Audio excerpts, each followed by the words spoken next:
We do this too, we're bringing that fire. Talking real talk, Kentucky's on fire. From bourbon to ball games, we got that flow. On the We Do This Too podcast, yeah, you know. From country roads to the city lights, they bring the heat, man, every night. We do this too, let's make it clear. If you ain't listening, you ain't here. What's up, guys? Welcome to another edition of the We Do This Too Outdoors podcast. I'm your host, Courtney Williamson.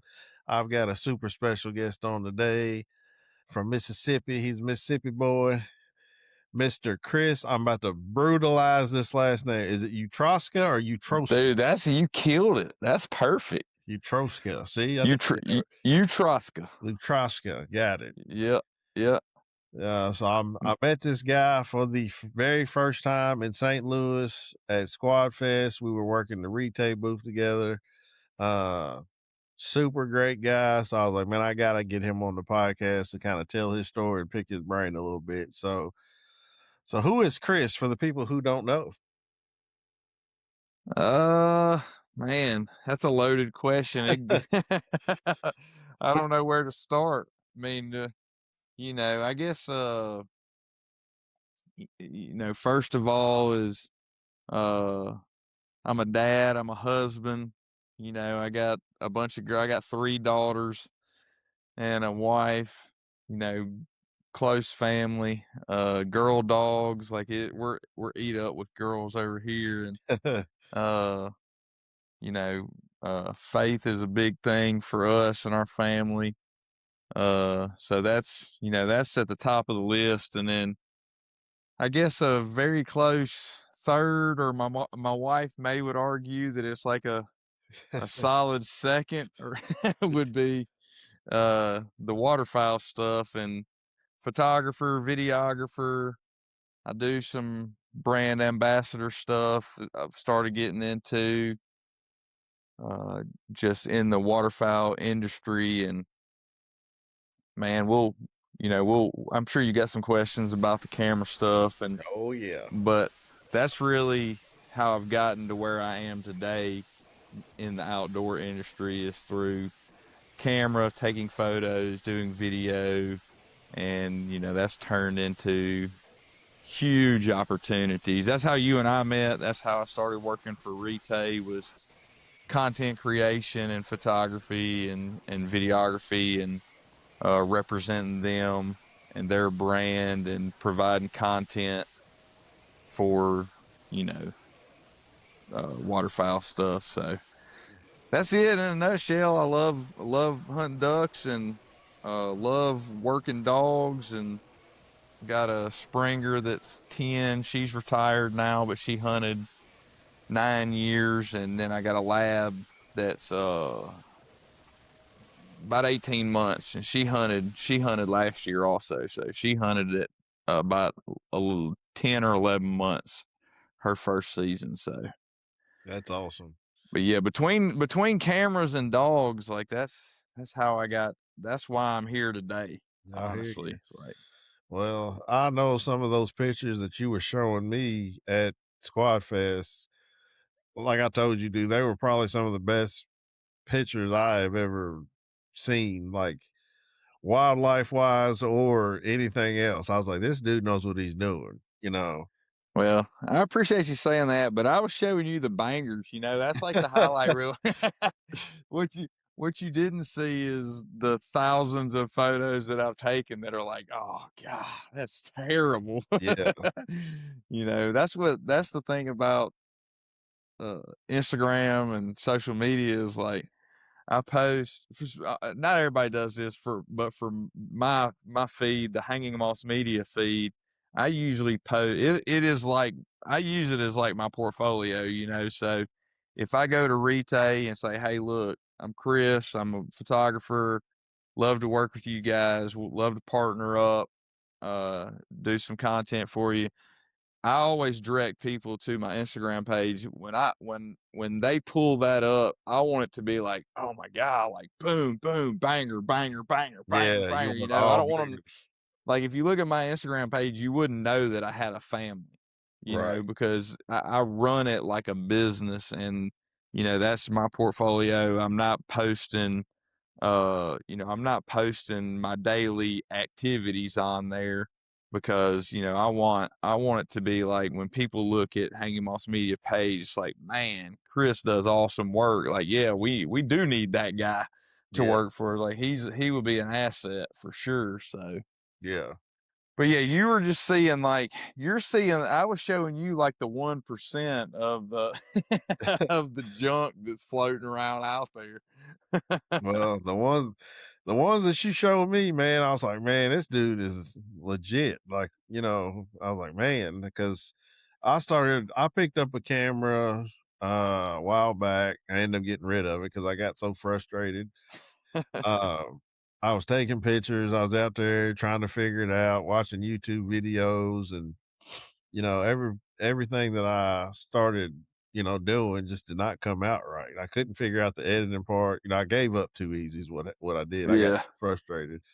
But then I go get on Instagram and I'm like, how are these guys making these, you know, quality pictures? And then I seen yours. I was like, oh my God. I was like, I was like, I just need to give up now. Like, No, man. Anybody can do it. And I started just like you did,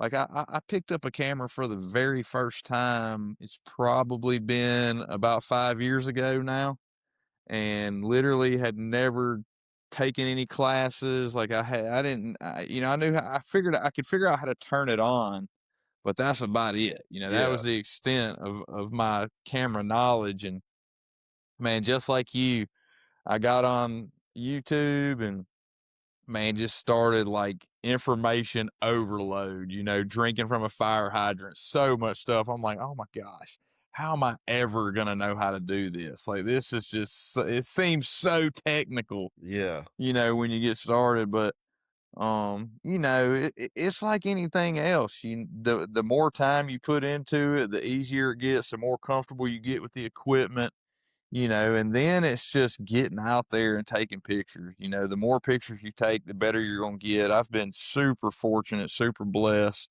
to work with some really, really high quality photographers in the outdoor industry. And so, man, those guys have really taught me everything that I know. And as far as like framing, how to use light and all that stuff to, where it makes it more than just a photo. It's not just a photo, but it starts to tell a story and it starts to really become unique. And you have those images that that really stand out, like the ones you're talking about. Again, like I said, I mean, those are really, really 1%. Like I was showing you, obviously, if I'm showing you photos for the very first time, like yeah, I'm gonna exactly. pick the You're gonna pick the bangers. yeah, for sure. I'm not gonna show you some subpar photos, but it's just uh uh, it just takes time, man. That's all it is. It's just like learning to play a musical instrument or anything else like that. It's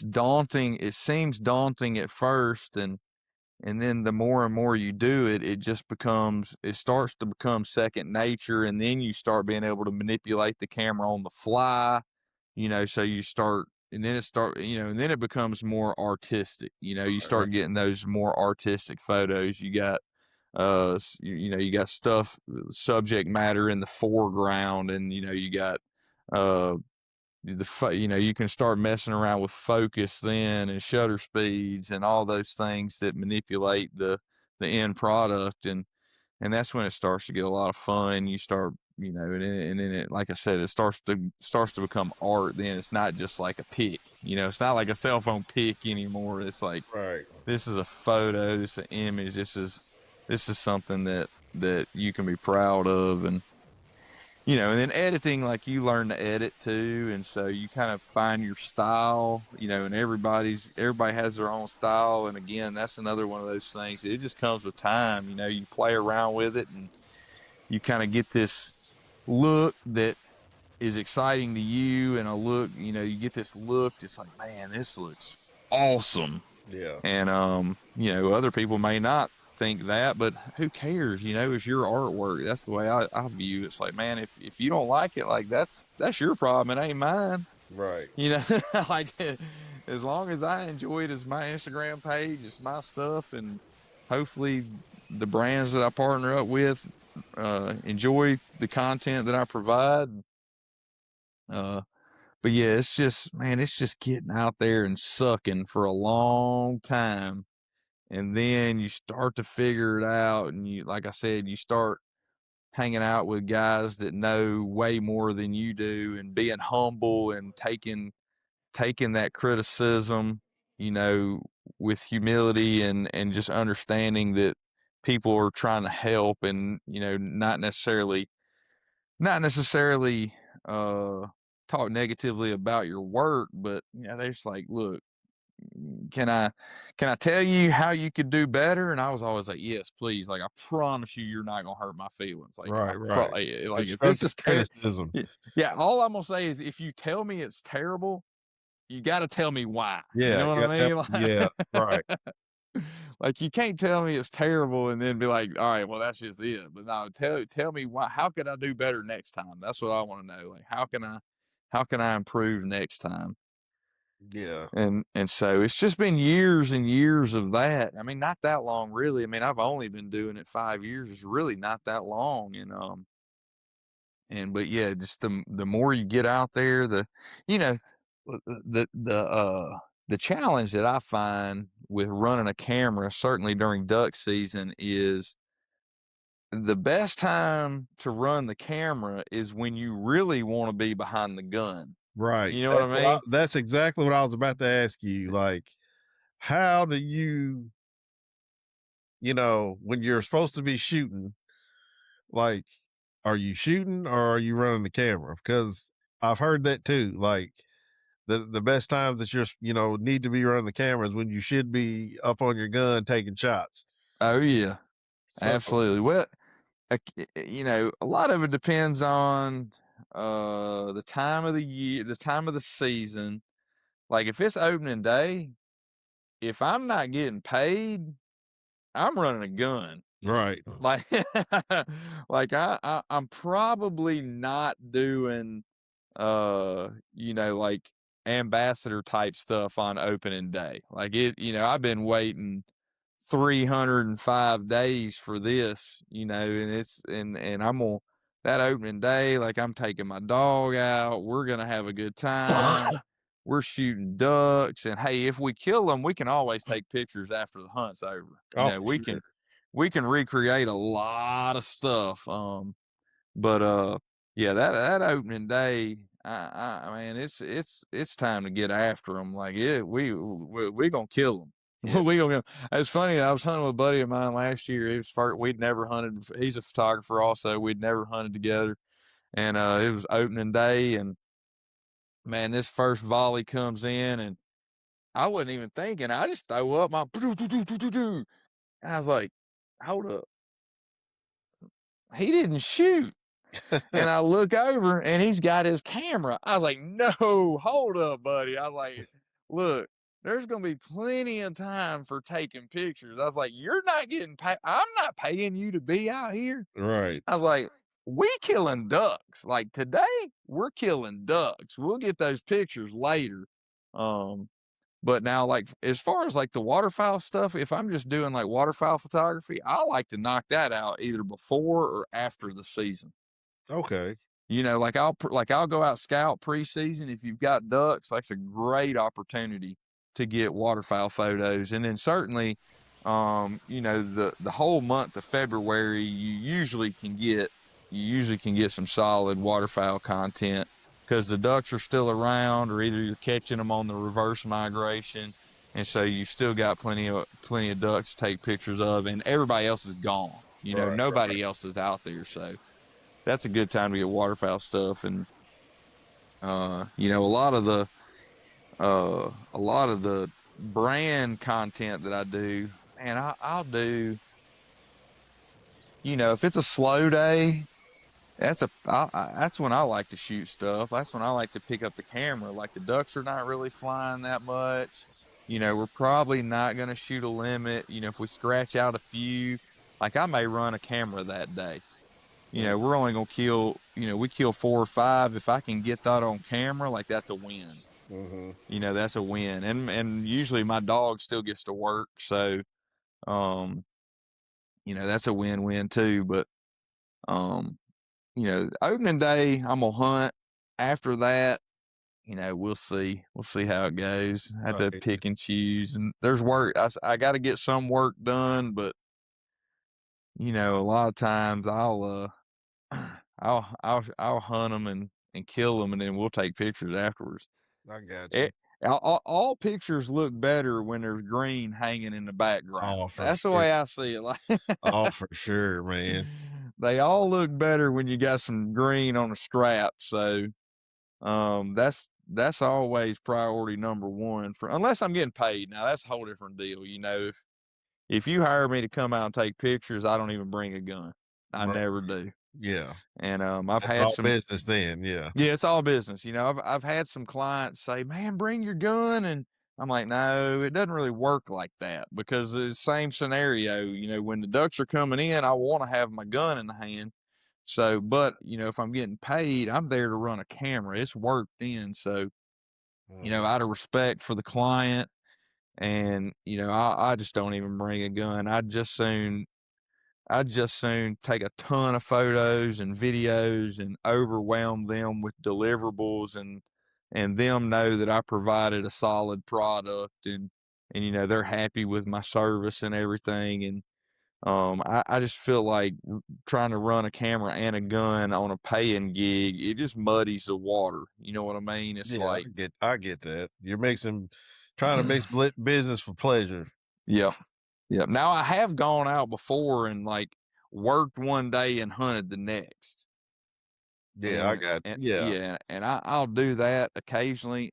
Even then, it's still kind of like I still have this moral dilemma. Whereas, what if the first day was the payday and we didn't kill anything, and so there's not a whole lot of great content. And then what if we go out on the second day and I'm running a gun and we slam them? Right. Then I'm like, man, I Right. kind of, I kind of You feel feel bad bad. then, yeah. Yeah, I feel bad about that because the content that I deliver is not going to be as good as what it could have been. Right. If there's no ducks, like it's just with waterfowl content without waterfowl just isn't really that great. Right, right. So let me ask you this question. If you want to drop some gems on the folks, I've Yeah. always had this question. So Okay. we've got me and like 5 of my buddies and my cousin. We're going to Stuttgart in January, Uh huh.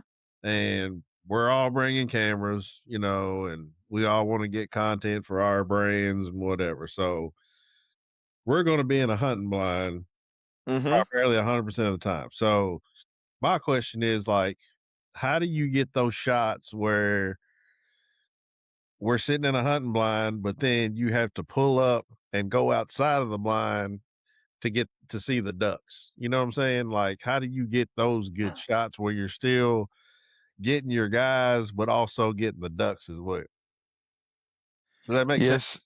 Yes. Yeah. Yeah. Yeah. Yeah. So, ideally, if you're sitting in the blind with everybody else running a camera, ideally, if you can be on one of the ends Mm-hmm. where you're not in the middle of the hoopla, you're not in the middle of the gunfight, like you're going to be better off. And then what I try to do is if I'm sitting in an A-frame or a pit or something like that where we're kind of below some cover, I just try to find a route. I'm trying to find a tunnel where I can film, and I may have to move some grass around and create a window, but I'm looking for that window where I can sit down and run a camera where when the birds are coming in, because I want to be able to get the whole show, right? Right. I want to be able to get the birds coming in the whole way. And so I don't want to have to stand up because then you're going to have shaky footage. Mm-hmm. Like, you know what I mean? There's no way to pop up out of a blind and all that happens so quickly. Like, you're not going to be able to pop up out of a blind and get it and the camera not just be like all over the place. Right. So you got to get down there, and you're going to have to open up a window and manipulate some of that cover and move it out of the way where you can at least get, if nothing else, like just that lens poking out, where then when the ducks start coming in, you're literally, all you're having to do is just slight little movements, Mm-hmm. catch them and get them in the kill hole. And so a little, like a tip that I use for that is like I usually take my camera. I'm gonna run manual focus when I'm doing that. Okay. Because worst, what you don't want to do is like ducks are coming in, and then like a little piece of grass like falls over, and your camera automatically zooms, focuses on that piece of grass, and at that time it's gonna go and you're gonna miss the whole volley because that, you know what I mean? Like, Yeah. so I don't trust autofocus in those types scenarios. So what I'll do is I'll pick a decoy that's in the kill hole, right? You're sitting in your pit, like back here. You've got all your decoys out here. You've got your kill hole right here in the middle where the volley's going to come in. So what I do is I pick a decoy right in here somewhere, and I focus on that on manual focus, and I'm not going to move it. And so when the ducks start coming in, they're going to be a little out of focus, when you first get them because they're out of range, right? Right. But when they get into the kill hole and the gunfight starts, they're going to be sharp. Like, and that's what you want. You know what I mean? Right. Like, everybody's good with footage if a duck is out of focus as it's coming in. But if the kill is out of focus, it's really not usable. You know what I Right. mean? Yeah, it's not good footage. So yeah, so you set that manual focus on the kill hole and just let it be there. Don't you're not trying to adjust focus in the when the action's going on, and so that way, like I said, when the duck comes in, people start shooting, at least your kills are sharp and in focus. Now if you want to get footage of people popping up out of the blind and shooting, um, what I'll normally do is I'll have a second camera. I may set it up on a tripod behind the blind. So it's literally looking over the back of the blind, Mm-hmm. and you just set it back there, hit record, and let it run, till the battery dies. Yeah. And then that way you've got that back angle. When people pop up out of the blind, you can see, and it looks real good, And Yeah. then if you've got GoPros or something like that, man, you can always set a GoPro up on a tripod, like outside the blind on a side angle. You can clip those GoPros or the DJI Osmo. I really like those, but you can clip those on, the rail of the blind and, get stuff. But then, if you've got a good wide angle lens on your camera where you can film the ducks coming in, and then you can always swing, and you can catch somebody blowing a call, and you're just getting a bunch of different clips like wides, tights, mediums.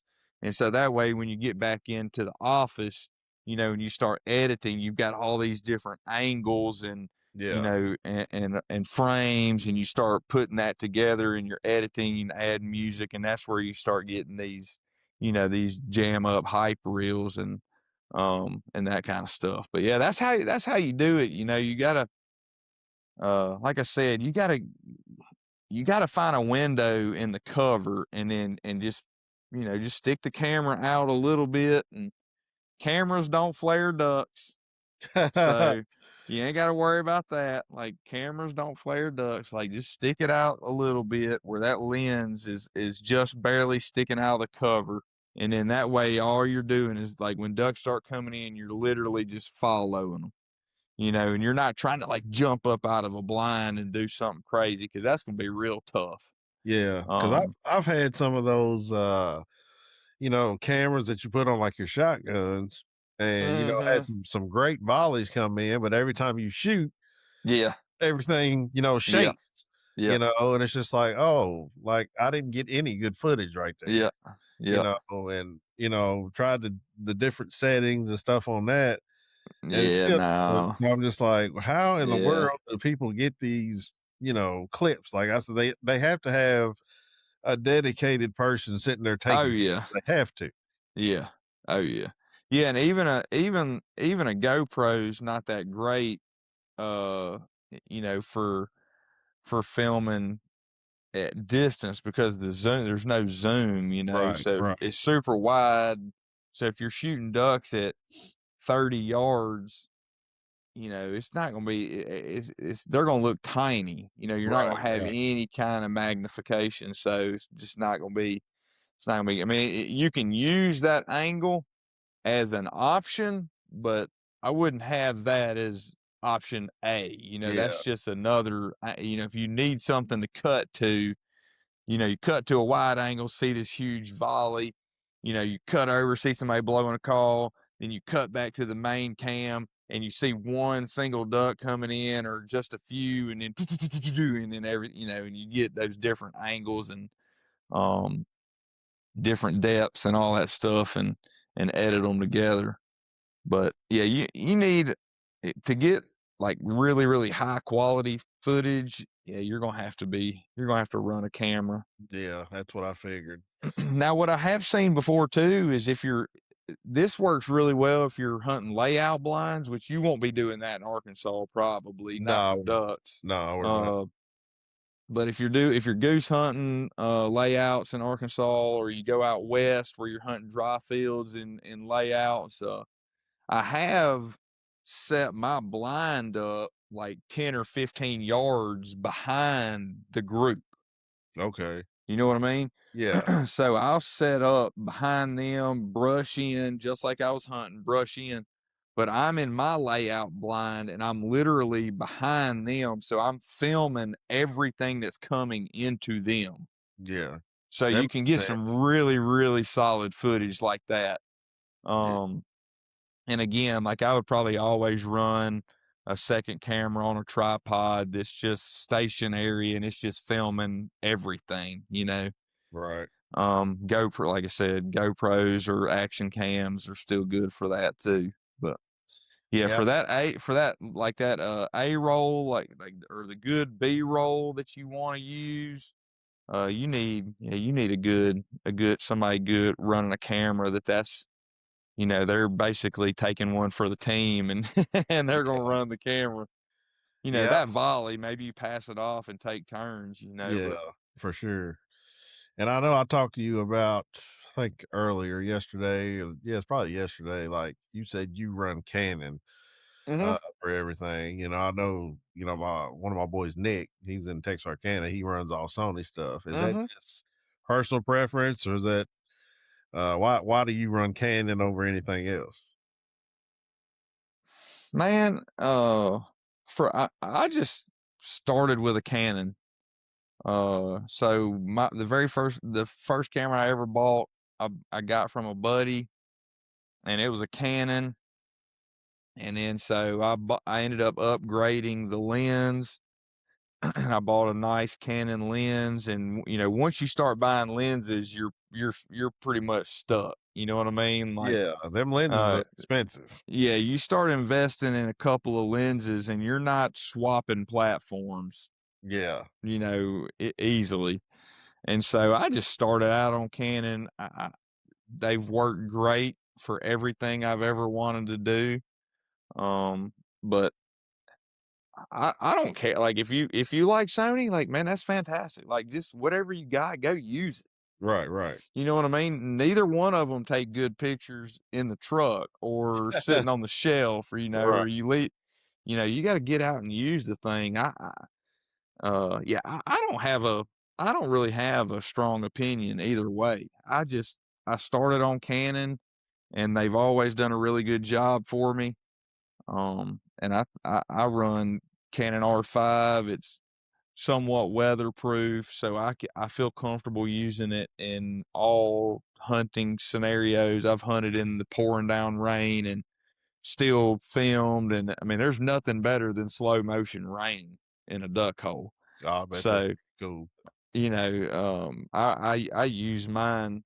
I use mine like a tool all the time, and they've held up very well. So, but then again, I've never really used Sony, so I don't know that much about them.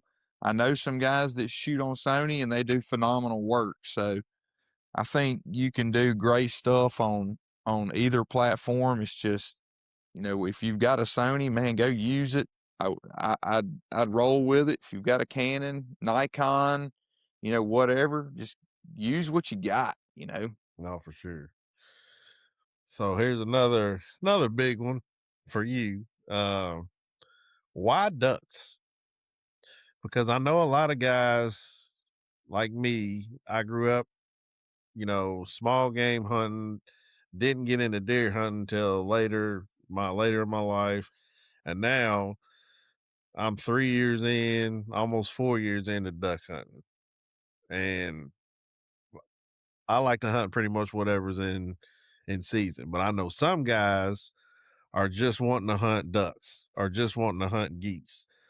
So I guess my question is, why do you think duck hunting for you and all the picture taking and the photography is like the best out there?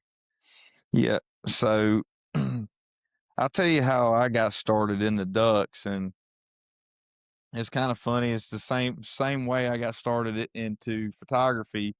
Is so 10 years ago I bought a dog, my little Springer Spaniel. Her name's Beckett, and my wife and I have always been real outdoorsy. I used to rock climb. We camp. We've always tent camp. And rode mountain bikes. Like I always did kind of outdoor sports and that kind of stuff. And I told her, I was like, I want to get this dog that we can take with us, just have a trail dog is really what I want. I just want a trail dog. Like we go rock climbing, I just want to have a dog go with us. Yeah. And so we bought this Springer, and I said, if I'm going to have a dog, I didn't want to put her on a leash. So that meant, I was going to I wanted to train her. I wanted her to be well behaved. I wanted her to have manners. If I called her, I wanted her to come back. And so I got this Springer, started working with her. Well, in the course of training, I kind of realized that she was a natural retriever. Like she just loved it. You throw something out there, she pick it up, bring it back. Throw it out there, pick it up, bring it back. Throw it out. So I started training her like a retriever. Mm-hmm. And I wasn't hunting at this point in time. I was not duck hunting at all. And so I guess probably 6 or 7 months into training, she was just killing it. Oh man, she was so smart. I thought I was the best dog trainer ever. And really, she was just a super smart dog, like very birdy. I mean, she just took to it almost instantly. And so, the season's rolling around, and actually, we started out. I was buying pen raised quail, and so we were, because she's a Springer.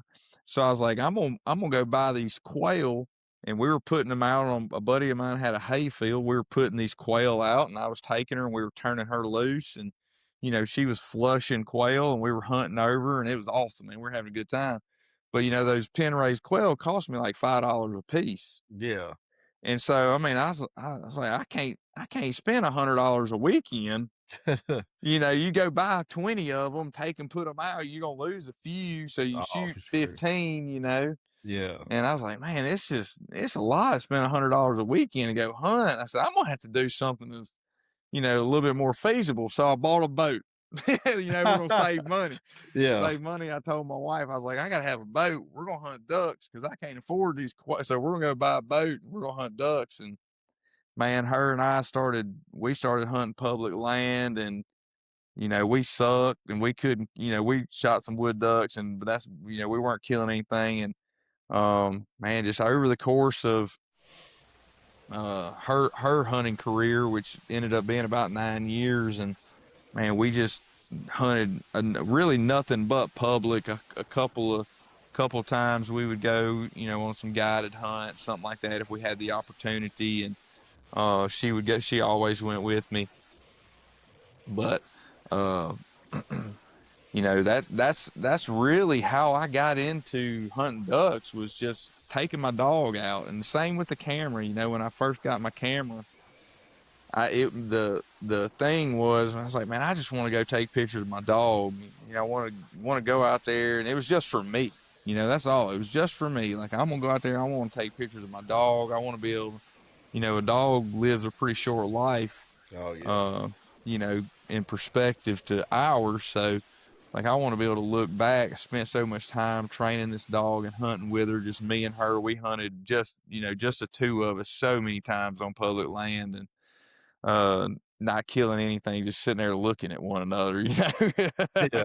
She's like, why'd you drag me out here? And I'm just kidding. She never complained one time. She was all about it. And Trooper. oh yeah, she picked up over 1,000 in her life. A little 35-pound That's Springer great. Spaniel. That's awesome. Oh, she was a machine now.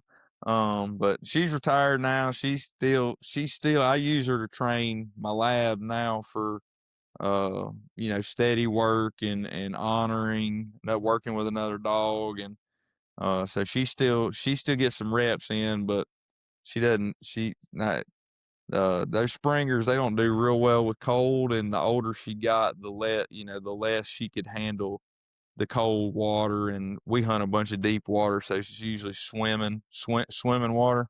And Hmm. so it got pretty tough on her, so she had to call it quits. But yeah, that's how I got into waterfowl. And man, I've been eat up with it since then.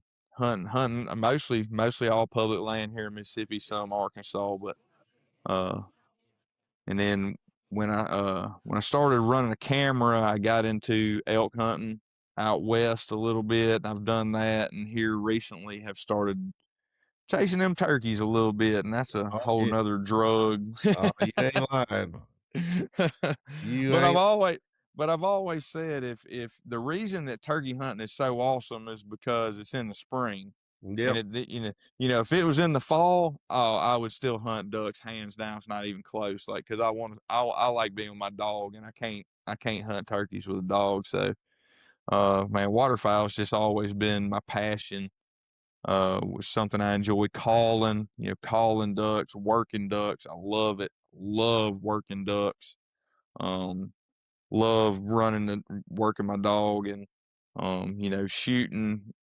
I can shoot or not shoot, just as long as we kill them. It gets aggravating if you're not shooting and they miss, but Right. that's just part of it. But that's how I got into it. I really don't deer hunt. I probably hadn't killed a deer in 5-6 years. Just, if once duck season opens, if I get a free day, I'm gonna That's be where you'll go. standing in the water. I hear you. I'm kind of mixed on that because I love my deer hunting. Yeah. But if a buddy calls and said, "Hey, we're going to such and such in the morning, get your waders and whatever," I'm probably going. Oh Just yeah. just for that that camaraderie with the boys and just hanging Mm-hmm. out. And even if we don't shoot nothing, it's just fun just being out there and just kind of shooting the shit with your boys. Oh yeah, absolutely, absolutely. Yeah. Yeah, see, that's where I'm a little different than some. Is, man, I love a solo hunt, just me and my dog. Oh, Like, really? I mean, I hunt like I enjoy hunting with. I don't like huge groups. Like, it just gets kind of crazy, and Oh, you yeah. don't know who's killed what. And I just, that is part of it, but it's not my favorite part. But I like hunting 2, 3 other guys. But man, if I get an opportunity to go just me and my pup, like, shoot, I'll be happy. I'll Yeah. sit out there and I'll shoot 4 mallards, and we'll go to the house with a smile on my face. Like, Oh, I sure. enjoy that. It's peaceful. It's peaceful to me. I hear you. So how many banded ducks have you killed in your lifetime? Oh, I got a few. Let's see. I got them right here. I used to wear them out, and I used to get, and then I got scared to death that, like, somebody was going to somebody was going to break into my truck and steal my lanyard, or it would, it would break, or I'd lose it and you can't get them back. I've killed 5, uh, I think it's 3 mallards and 2 wood ducks is what Okay. I've killed. Yep. So, That's pretty cool. man, it's, I haven't killed any bands yet. oh man, you'll get it. You'll get one. You just gotta keep going. But Yeah. man, I hunted last year, and really cool story. Me and a buddy, and we'd shot into a volley. I think it was just 2 of us hunting. I think we knocked down, we killed one, and then another greenhead was swimming off down the lake. And my dog at that point in time was only 10 or 11 months. I didn't feel comfortable sending her after a cripple because she couldn't cast or anything like that. So I kind of felt like it'd be a waste of time, sending her after a cripple. So I was like, told my buddy, I was like, man, I'm gonna run and grab the boat. So I run over there, jump in the boat, crank it up, take off down the lake. I see this greenhead, he's running away, and run up there and stop and shoot and kill him. Drive up there, literally reach over, grab him, pick him up. He's got a band on his foot right Oh, there. So I turn around and I'm coming back. I look at my buddy and I'm holding this duck up. I'm like, he's got a band.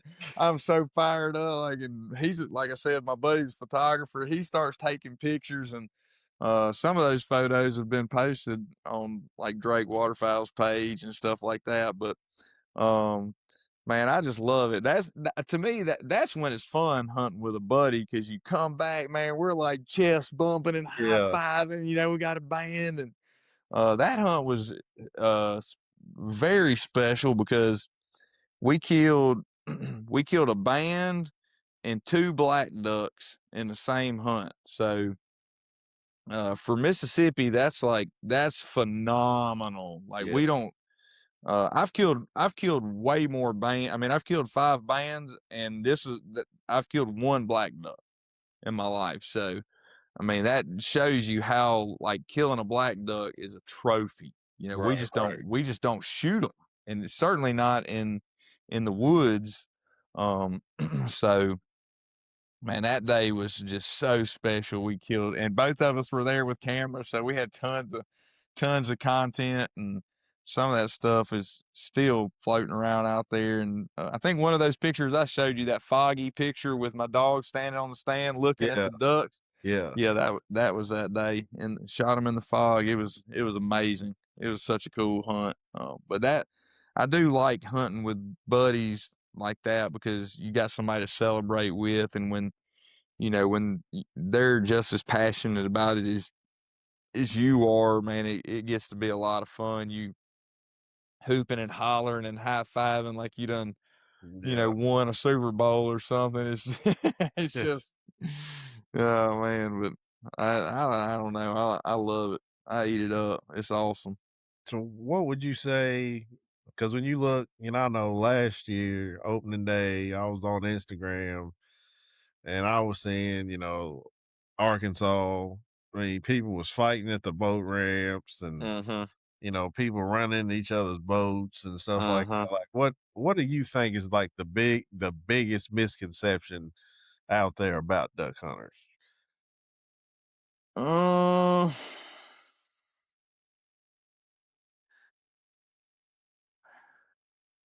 hmm. Man, I honestly, I think the biggest misconception about duck hunters is just, like, you see that on Instagram, like, you see, obviously, like, negative publicity is always what you see. You know Mhm. what I mean?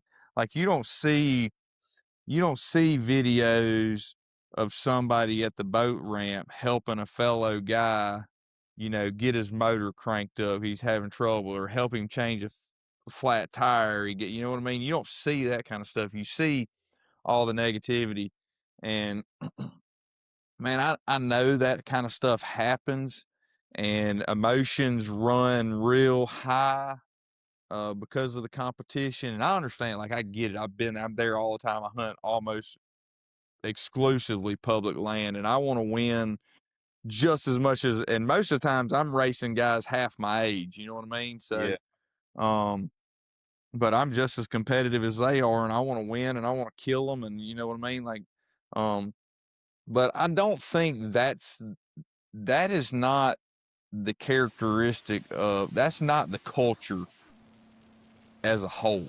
Yeah. You know what I think? Man, I've met so many good people hunting ducks, and being out there hunting by myself, and come up on, get beat to a spot that, and I walk up and I'm like, hey man, look, y'all beat me fair and square. Like, if you say no, man, I'll turn around and leave. But I got a dog and I'm by myself. Y'all mind if, and I've met people that I talk to still today, met them like that. Just walked into a hole and treated them with respect, and asked them if I could join them. And and then if you join somebody's hunt, it's their hunt, you know what I mean? Like, hey, where do you want me to get? All right, cool. Right. Y'all go ahead and take first shots, and I'll get the second ones, or whatever you want me to do. Like, um I think it's just like anything else, man. You just got to show, we're all out there for the same thing. We all want to win. We all want to get the X. We all want to kill them. We all want to work our dogs and call ducks and see big volleys coming through the trees like that, man. Nobody wants to do that more than me. Right. But it's not worth fighting and all the mess that goes with it. Like, I like a good boat race. You know what I mean? Like, I like a good boat race. But if you get beat, man, just have a plan B. Have a plan C. If you hunt public and you don't have a plan A, B, C, D, E, and F, like, Might as well go you home. you shouldn't even have started, because there's always going to be somebody there that's faster. Right. Eventually you're going to get beat. Somebody's going to figure out a way to beat you. Right. And when you do, man, you just tip your hat to them, and man, say, hey, look, y'all got it, man. Y'all about to smash them. If you need anything, give me a shout. That's what I do. Like, look, if y'all have any trouble, holler at me. Be happy to help you. And then, I just think it's like that whole gamesmanship, needs to come back into it. But and honestly, like I said, I think the culture as a whole, that still values that. Yeah, for I, sure. I think it's a small percentage that's trying to start trouble, that's trying to fight at the boat landing. Like, that's such a small percentage of the community. But that's who, it's always those guys that are holding like a cell phone trying to get, Yeah. you know, TikTok views or something. Like, it's always those guys Mm-hmm. that, it's always the instigator that's holding the camera, trying to get a like. You know what I Right. mean? Right. Yeah. And you can usually pick them out from a mile away. Oh yeah. You usually can. Yeah, that's why I don't hunt a lot of public, and when I do, I'm usually with two good buddies of mine that pretty much know the lay of the land and where to go and Well, whatever. you're also giant, so I just I stick to private most of the time, yeah. uh first goose hunt I ever went on, which I think I went goose hunting before. No, I went duck hunting before I went goose hunting. But first goose hunt I went on, I get out of my truck, and the first thing I grabbed was my gun and my shells. And my buddy was like, "Hey, put your gun back in your truck, put your shells back in your truck. Let's go put these decoys out first." Uh-huh. And I was like, "Okay." And he's just, showing, telling me like, "Hey, man, if anybody ever invites you, he's like, I know you're new to this. He's like, if anybody ever invites you goose hunting or duck hunting or whatever, he said, don't you ever take your gun and your shells out. Like, you always go grab a bag of decoys. Like, hey, where I need to put these, or Yep. grab the blind. Like, they want to, see that you're actually willing to help. No 'Cause, doubt. everybody wants, just to shoot ducks, but nobody wants to put the work in and then pick up ducks. And he's like, always make sure that you're helping out. I was like, okay, so once I figure that out, anytime somebody invites me, I'm like, all right, where I need to put these, because I'm terrible Mhm. at putting out spreads. But I'll do the best I can. And then when everybody else grabs their gun, that's when I'll grab mine and That's right. situate and stuff like that. I was like, okay, I appreciate that little tidbit that you Mhm. know. So, because he's like, a lot of times, pick up your gun and you ain't helping out, you ain't gonna get invited back. No, yeah, right, right. so, Yeah. Yeah. so Yeah, yeah, I'm with you there, but yeah, a lot of people get, I guess, intimidated, yeah, by hunting public, especially if they've never gone to a particular spot, but man, you just got to go, and maybe showing up to a boat landing at 4 a.m. for the very first time is probably not the best way to do it. right, right, You know, man, go out there and scout. Like, I yeah, think that's a lost art, is scouting. Nobody really wants to go out there and spend a day scouting ducks. And normally the people that do kill them. right. They do. You know what I mean? The people that go out there and scout the week before opener are killing ducks. Yeah, It's the ones that show up at the boat landing, at 4 a.m. They've never been on the property, don't know where they're going. Yeah, they're. It's probably gonna be tough. Like, you're probably not gonna have a whole lot of luck. yeah. And Uh, that was us. Like last season, me and my cousin Kenny got drawn for Ballard County, Kentucky. It was pit blind, and we'd never been to that side of Ballard County WMA before. We've been on Boatwright, which is next door to it, and you gotta get drawn and all that stuff. So we got drawn, and Kenny, my cousin, was like, "Yeah, I know exactly where we're going." So we get up there, and I'm talking about a lot of these roads were closed because it had flooded up there. mm, A lot of time, like roads we went down were like the gates were locked because you could just see the water.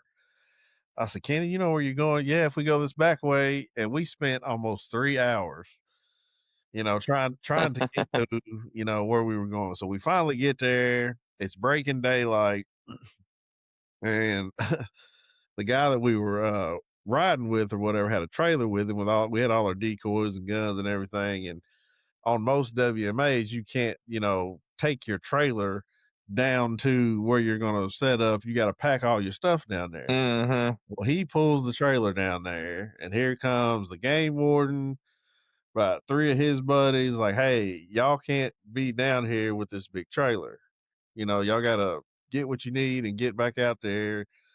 Whatever. He was being real cool with us. And so my buddy ended up getting out of there, getting the trailer stuck halfway out of there. At this time it's shooting light. We're hearing people shoot all around us. We Oh still my got set goodness. up yet. And we finally got set up and seen one wood duck fly through, and that was it. Didn't even get to shoot at him. We drove three Mm. 3.5 hours up there just to see one duck, but it was a fun ride up there and back, just laughing about what happened. I'm like, dude, this was awful. And then, we've had other times where we've been up there and getting boat right, where, you got to have a boat, and like the locals will not tell you where to go. They'll send, No, they of will course send, not. they will send you in another county, which is basically what happened to us. The guy was like, yeah, if you go this way and you keep going straight, you can go in the back way. And he's like, that's probably the easiest way to go. Man, we ended up in like the next county over. And by the time we ended up getting back to where we needed to be and, putting in, it was already past shooting light. I was like, Yeah. man, might as well go home. Oh, you can almost guarantee you, if somebody at the boat landing is sharing information with you, it's terrible. Yeah. But like I said, I was new to this, and my buddy was, kind of was too. So I'm just like, is he telling us the truth, or he's No.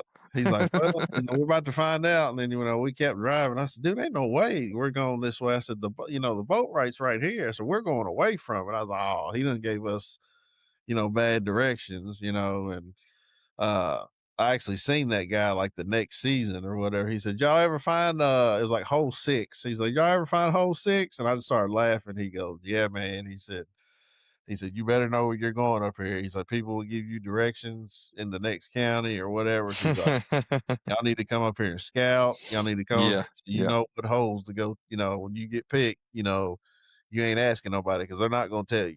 No, they're not gonna tell you. Mm-mm. Not at all." No, that's it's like you said, scouting is huge. You need to go, especially if you're hunting a piece of public land for the very first time and you don't know, you have no idea where you're going. You've got Onyx nowadays, so you can always look on Onyx and try to find some holes and then just go check them out. Man, go put your boat in the water. Like, who doesn't want to ride in the boat? Right, Go put your boat in the water a day before opener or a day before the hunt, and as long as that's legally allowed, right, hey right. man, just go spend some time and see what you can find some spots, find plan A, find plan B, find a couple places, and then if you've never been there, it's probably a good idea to sit back the first time and just watch and see how things work. You know what I mean? Like, see how does the race start? Like, what time? Where are people going? What's everybody doing? When are they putting boats in the water? Just sit. It's okay to sit out one hunt to gather information. Right. You know what I mean? That's okay. There's going to be plenty of days after that you will benefit from that one day of gathering information. Shoot, No. go out there and scout while everybody else is shooting. That's Yeah. how you can learn them like that. Go chase some shots. Yeah, for sure. Hey, nobody likes that, but I mean, you want to, you want to know where they're burning them up. Like, Yeah, you want to know where they're shooting at. go get in the boat and Yeah, find out. Like, find out. go scout. Yep. Go put some time. Go put some work in.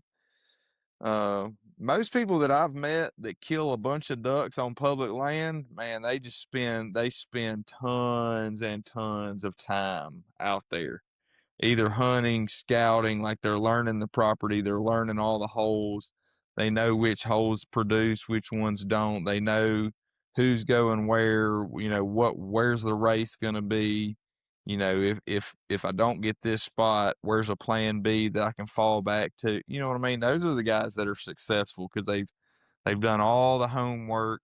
Everything's ready to go. I'm not saying they don't get beat, Yeah. but if you've scouted and you don't get beat to, you get beat to plan A, maybe you don't shoot an 8-man, but maybe you go to plan B and you still shoot a 4-man. You know what Mhm. I mean? Like, you're still killing ducks. Right. Uh, but the guys that don't scout, if you're not scouting on public land, you're probably not killing a whole lot of ducks. Mm-mm. It's just it's just hard. It's just hard, and it's so much pressure. Ducks move around, especially on these river bottoms, and um, yeah, it's just you just got to put your time in. Like, you get out of it what you put into it, just like anything. It's like playing golf. Yeah, and I suck terrible at golf.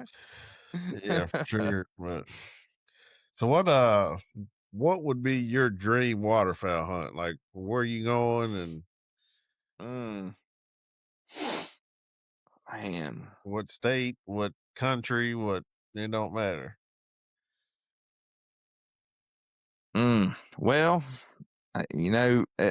today, like my dream hunt today, I've never been to Canada. I've never shot mallard ducks in dry fields. Like, I've never seen them land in dry fields. I've never hunted them over dry fields. So, today, like, that would be a dream hunt. Like, I would love to do that.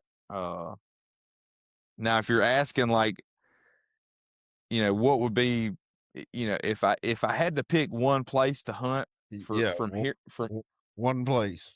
from here on out. Yeah, from here on out, one place. Where's it at?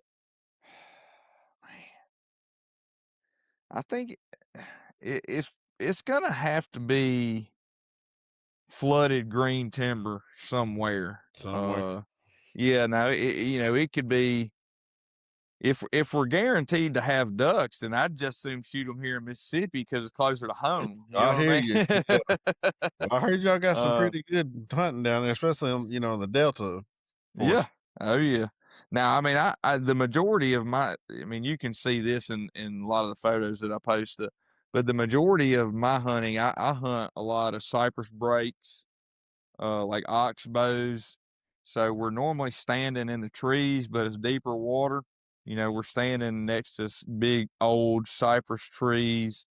But you need a boat to access it. You need a boat to put out decoys. It's not like hunting green timber. I mean, I love hunting green timber. 6 inches to a foot of water. Yeah, To that's me, what it just I like doesn't. to do. Yeah. Yeah, it does. It really doesn't get any better than that. Watching mallards come through tight timber, where you're like, oh my god, how did they just do that? And you're watching them come down through there and uh, pick their way through the trees. I mean, that's to me, that's the pinnacle. That's the dream. But I don't know, those cypress breaks have a special, special place in my heart. Uh, I've taken a bunch of pictures in those cypress breaks and killed a bunch of ducks. But if I was gonna hunt, one place forever, it'd probably have to be. I guess it'd probably have to be like a river bottom in Arkansas would probably be the best. Got you. Some find me a flooded river bottom with some green timber and the past couple of years we haven't had any water though. That's the challenge with Yeah, that. that's a lot of my buddy. I got a buddy who lives in Brinkley, uh, Mm-hmm. and he was talking about last year his farm was just they didn't have any water, Mm-hmm. and he's like, man, there's no reason for you to come down here because I ain't got no ducks, Yep. Yeah, So, and that's always been the challenge with hunting. Some of those river bottoms in Arkansas is on low when it's low water years, you're hunting holes or cutouts or something like that, and that's when the competition gets so high. And I don't really care that much about hunting with 23 guys or a bunch of people. no, And uh so, but when the river bottoms flood and it opens up the property, and you've got 100,000 acres to choose from, then, and you get out, scout, find some holes, kill some. Like I like doing that a lot. I like doing that a lot, but it just hadn't flooded. It hadn't flooded the past couple of years, and so I hadn't hunted Arkansas in several years because the cypress breaks that we normally hunt, they hold water year round, so uh, we usually always have water to hunt. We may not have ducks, but we've got water. yeah, So, for but sure. if the rivers get out in Arkansas and you get a little bit of cold weather, it's phenomenal. I mean, Yeah, it's as advertised. You know what I mean? yeah, You can see some ducks up there. It's an amazing place with a little cold water and some flood water. I mean, a little cold weather and some flood water. It can get ignorant up there. I'm pretty excited about going. I think it's five, maybe 5 or 6 of us going. That'd be awesome. I'm chomping at the bit for January Hmm. to get here. Like I don't want to miss, you know, September through there to get to it. I don't want to bypass all that, to get there. But also I'm like, dang, I wish January here would get here. Hey, so let me ask you a question. What do you know about this Kentucky elk hunt? So in Kentucky, you got to get drawn to hunt Yeah. elk here. And I've put in for the past 5 years, and Have you? I have not got drawn. I actually worked the Kentucky Elk Fest for Rite here because it's about 30 minutes from my house where they had it. Um, so I was teaching people about the Rite brand and everything like that, and sitting there watching. They got these big screens up, and they'll do like the drawing. So when they start Oh doing my goodness. everybody just kind of like shuts up and like looks at the screen because they'll be like, so and so elk, bow, and then they'll name where they're going or whatever, where they're from. So, and then this year, if you got drawn for an archery tag, no matter, for an archery tag, elk or bull or cow, you got a free Matthews bow. What? Yeah. Yeah. That's a So, deal. yeah. So Patrick at Kentucky Gun Company down here, like, great guy. He owns two big stores. He owns one in Louisville and one in Bardstown, Kentucky, which Bardstown's like the bourbon capital of the world. That's where all the bourbon, Mhm. that's where Jim Beam is, and Maker's Mark and all that stuff. And Mhm.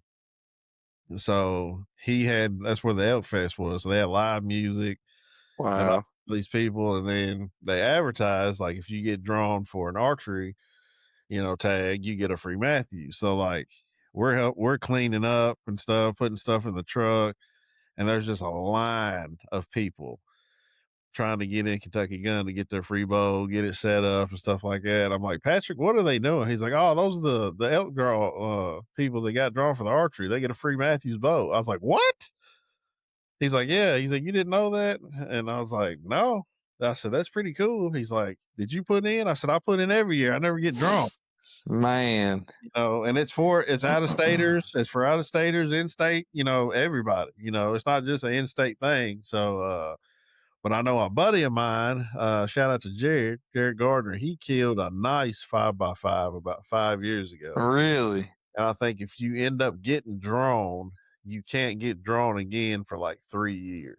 So you can't, they won't, you can't put in for another 3 years. But So do they do preference points in Kentucky like they do out west, or is it you no, just I think you pay $10 entry. it's just a And lottery it's a lot basically? of big lottery. So Yeah. I put in like $50 worth basically. Some people put in 100, 200 or Oh, whatever. you can buy as many chances as you want. I'm pretty sure you can. It's like, Oh my goodness. I'm pretty sure, because it's like $10 per Well, that entry. sounds terrible. Yeah. So it's like, I guess whoever, gets the most entries or what. I'm pretty sure that's Yeah, how it works. whoever's got the biggest wallet wins. I could be wrong because I haven't really looked at, like, deep into, because, like, Wow. luckily, I haven't got drawn yet, because all the things that people don't think about behind the scenes. So, hey, you get drawn. Yeah, you can go do it yourself, but a lot of the locals up there won't tell you where the elk is. So Mhm. you have to get a guide, and the cheapest guide in Eastern Kentucky right now, I think, is like $3,500. Mhm. And then say you do ended up harvesting one and you want to get it mounted, that's another $2,000 probably. Yeah, yeah. And people's like, I was like, I can't afford that. I was like, yeah, I know. I said, a lot of people, I said, when you, put in these preference, or these tags, or want to get these tags, you put in those points, those, when you buy those tags or whatever, and put in those, before they draw, like, you better have some extra jack laying around in case you Nah. shoot them, because you're probably gonna have to buy, Yeah. a guide, and you're probably, if you end up, shooting one, you got to get it harvested. That's an easy $5,000 right there. Mhm. Yeah, the tag's the cheap part. Yeah, that's the cheap part, and but I've had, my buddy went up there and he took a couple buddies with him that I know, and they ended up, harvesting that. But I've had, other buddies go up there and don't see nothing but a bunch of crackheads up there, because Eastern Kentucky, man, it's Eastern Kentucky. I tell people, if they've never been, like, it is a whole different world. I don't care if Wow. you're black, white, green, purple. They know if you're an out of towner. Like, Yeah, you ain't from around here, yeah, are you? they just know. Like, they Yeah. got their own set of rules out there. It's in the hills and hollers of the Appalachian Mountains. Mm. Like, they just live by a different set of rules out there. And if you're going down a road, like a regular road in the mountains, all of a sudden it's going to turn to gravel, and all of a sudden it's going to turn to dirt. If you hear some banjos playing, you better turn your ass around. So it's a different world up there, but that's That's basically all I know about the whole elk thing here. A lot of Yeah. people, they ask me, they're like, "Man, y'all got elk in Kentucky? How come you ain't?" I was like, I ain't got drawn yet." Yeah. Yeah. So I bet it's tough. yeah, it's pretty I bet tough. it's tough. It's pretty tough. That'd be awesome. I've never killed one myself, but I filmed I filmed 3 or 4 die. Never a bow kill. It's always been with a rifle, but one of these days I'm gonna get one for myself. I mean, that's some of the best meat to Oh, eat dude, that there is. It's phenomenal. it's real good. Yeah. I had some a couple years back. A buddy of mine gave me, just try. It was fantastic. Um, and then I had some bison meat for the first time about 5 years ago. Did not enjoy that one bit. Really? It was a burger. It was a bison burger, but my buddy was like, "Bro, no, like you need to have it, like you do your venison, like on the grill, Mm-hmm. with some pepper, some salt, a little bit of seasoning, and get you some potatoes or whatever with it." He's like, "Well, bison," he said, "Bison burger." He said, "That ain't real, no." And I was like, "Well, I didn't enjoy it, you know." Yeah. But yeah, man, I definitely appreciate you hopping on, man. I know it's been a crazy couple days trying to get you on here, but I'll definitely see you at Ducks this weekend. Oh man, I can't wait for ducks. That's gonna be a party. Oh, it's gonna be fun, man. I'm looking forward to it. Are you going to the little Thursday night shindig that they're doing? Yeah, I hope to be able to make it. We'll just see. I'm working the Drake booth, so Yeah, uh, a lot of it may just depend on what they've got going on and see what's going on. But there's a possibility that Owen and I may run by the that retail event. yeah, We'd like to come, if nothing, just yeah, show up for a little bit and hang out and yeah. I think it's only for like 3 hours. So I mean, it yeah. ain't nothing like crazy, but I think they're doing some like meet the retail team or whatever, Mm-hmm. and then they do some giveaways. And I'm trying to, since Owen won't let me get that turtle box off of it, uh, I'm trying to win me a turtle box. There you go. So, but There yeah, you go. Ducks. This will be my first time going to Ducks. Yeah. I've never been. I go to the NWTF every Oh year. yeah. Yeah. I take my family with me. That's like every year in February, and I know it's Valentine's Day weekend, but my wife's gotten used to it. Yep. All right, we're going to Oh the yeah. NWTF, but you get to pick the place to go eat tonight. So I'm looking Yep. forward to it, meeting everybody and people coming by the booth, and Yeah, just that's gonna be awesome. letting everybody know, like we did at Squad Fest, like people who don't know who Rite is, let them know, and hopefully end up buying one for the season and then Yep. taking off. So Well, I feel like that duck show is gonna be pretty good. Like I feel like the turnout will be good, and it's gonna be a good time. I always enjoy doing those shows. I get to see friends oh yeah, and partners with brands that I only see, at like Ducks and NWTF. Like I see them twice a year. It's like yep. it's like go up there and hang out with the boys for a few days, and It's family reunion basically. it is, yeah, it is. It's kind, yep, it And really is. and I tell Uh, people, the people that are trying to break into this industry, I was there before and you were too.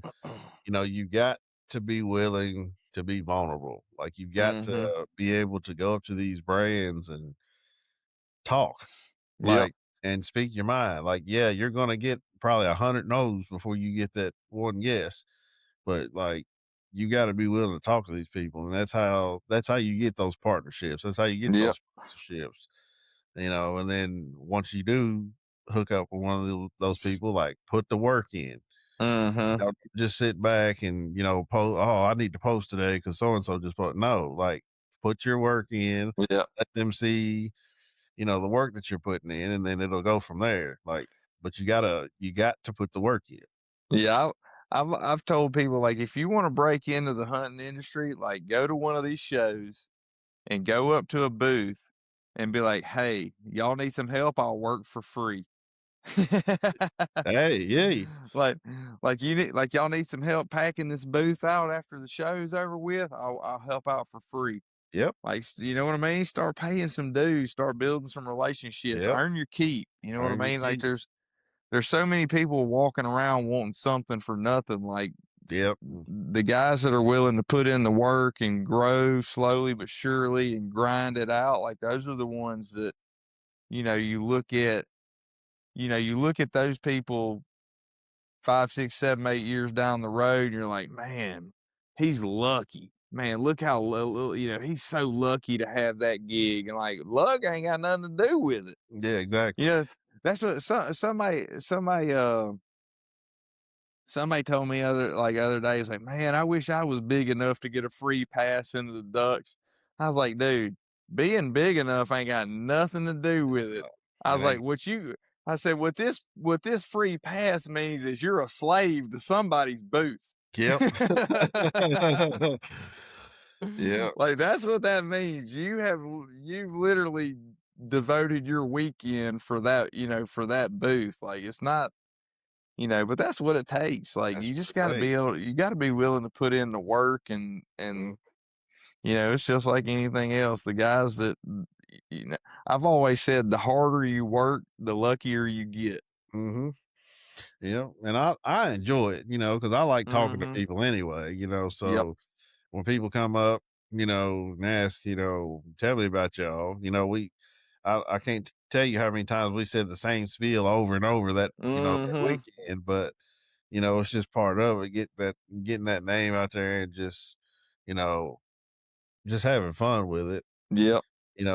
It sucked that it was 190 degrees out there, but, Man, it was so hot. we stayed hydrated and, appreciate you getting me them peanuts and that, Oh Powerade, yeah, you know, anytime, but, anytime. I just, some people, especially I had a couple buddies of mine that were from Kentucky that come through, man. It was like, "Man, I'm really proud of you." He's like, "You started from nothing basically, and now you're working Squad Fest, Yep. and, working NWTF, working Mm-hmm. Ducks." I said, "Yeah, man." I said, "You gotta put in your dues, man." And Yep. I said, "The outdoor industry is so big." And I said, "It's really hard to break in. Mm-hmm. But when you do, like, you gotta, like you said, you gotta put in your dues and, never know, 20 years from now, 10 years from now, or whatever, you might be having your own booth at one of these, Yeah, oh yeah. you never know." But You never know. yeah, man. But yeah, man, I do appreciate you coming on, man. And if you ever need anything from me, you can let me know. I'll do my best to help you out, and definitely need to get on some ducks this season for sure. Yeah, man. Yep, yeah. And I will see you in Memphis. See you in Memphis, man. All right, brother. Appreciate it, man. Yes, sir. Y'all take See it ya. easy.